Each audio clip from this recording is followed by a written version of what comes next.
Il est 7h47 et on vous retrouve pour cette drôle d'époque. Bonjour Éric Revel. Bonjour Maxime Liédo. Une nouvelle que beaucoup attendaient, et ça s'est passé hier à l'Assemblée nationale, c'est la loi dite Philippine qui a été enfin adoptée hier, je le disais, à l'Assemblée nationale. Oui, définitivement adoptée, cette loi Philippine, 345 voix sur plus de 500 votants. Cette loi vise principalement à allonger la durée maximale de rétention administrative des étrangers sous OQTF, la fameuse obligation de quitter le territoire français, des OQTF qui ont été condamnés pour des faits graves et qui représentent une menace sérieuse pour l'ordre public.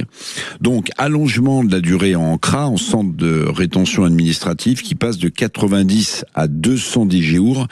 Cette loi, évidemment, c'est pour ça qu'elle s'appelle Philippine, répond, vous en souvenez, au meurtre atroce de l'étudiante Philippine Lenoir de Carlan en 2024 par un étranger en situation irrégulière. Cet assassinat dans le bois de Boulogne, près de Paris, avait bouleversé une fois de plus la France. Et si on doit faire les comptes politiques, il faut noter la droite a voté pour, le bloc central a voté pour, le Rassemblement national a voté pour, mais la gauche s'est défilée. Oui, la gauche s'est défilée, LFI, écologistes, Parti socialiste en partie, qui ont dénoncé un texte sécuritaire, je cite, qui ne s'attaquerait pas aux racines des problèmes migratoires et qui risquerait, un peu cher, de stigmatiser la fameuse rengaine de la stigmatisation.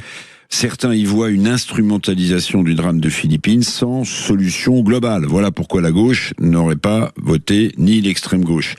Charles Rodwell, le député LR qui portait la loi, et d'autres rappellent explicitement, écoutez bien, que LFI a parlé à propos de ce texte de camps de concentration, de déportation et de fascisme. Quelle honte, quelle insulte à l'histoire et à la mémoire des déportés juifs et de tous les autres qui sont morts dans des camps de concentration, eux, sous le joug de la barbarie nazie. Mais il y a aussi, j'imagine, une question que se posent beaucoup de ceux qui nous écoutent. Est-ce que, bien qu'elle ait été adoptée, cette fameuse loi Philippine, Éric, est-ce qu'elle règle tout? Est-ce un point d'arrêt à ces crimes, vous le venez d'en décrire certains, atroces de ces ressortissants étrangers sous OQTF? À mon sens, non. Alors certes, cette loi, si elle n'est pas rétoquée par le Conseil constitutionnel une nouvelle fois, attention.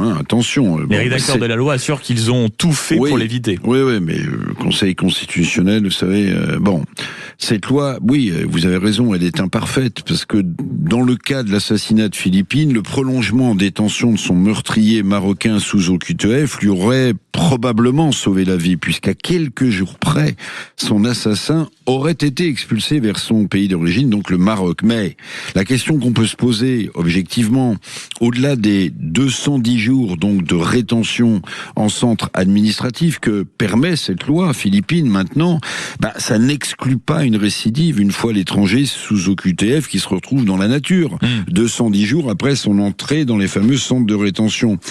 La vérité, c'est que ces profils de criminels ne devraient, à mon sens, jamais sortir des CRA. La vérité, c'est qu'il faudrait être intraitable avec les pays qui refusent de reprendre leurs délinquants, même s'il faut supprimer pour ces pays les visas pour leurs ressortissants, ou suspendre même l'aide au développement que la France leur verse généreusement. Il faut de la fermeté. Je rappelle qu'il y a quelques années, Emmanuel Macron promettait 100% d'expulsion des OQTF.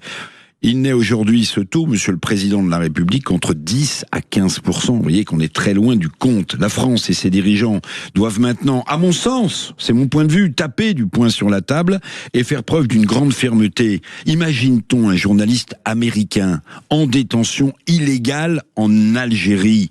Ça suffit. Une pensée pour notre confrère Christophe Glaise, toujours en attente d'une grâce du président algérien. Voilà, ça c'était une façon de remettre certaines pendules à l'heure, signé Éric Revel. Merci beaucoup mon cher Éric, on vous retrouve bien sûr après l'interview politique, c'est-à-dire après 8h30, pour le grand débrief de cette matinale. Qui dit interview politique, dit Jean-François Akili, vient de s'installer. Bonjour mon cher Jean-François. Bonjour Maxime. Interview politique, 8h15 sur Sud Radio, votre invité ce matin. Avec Éléonore Carrois, la ministre déléguée en charge de la francophonie, des partenariats internationaux et des Français à l'étranger. Tiens, je lui poserai la question au sujet justement du sort de Christophe Christophe Glaise, pas mal de sujets sur la table avec elle.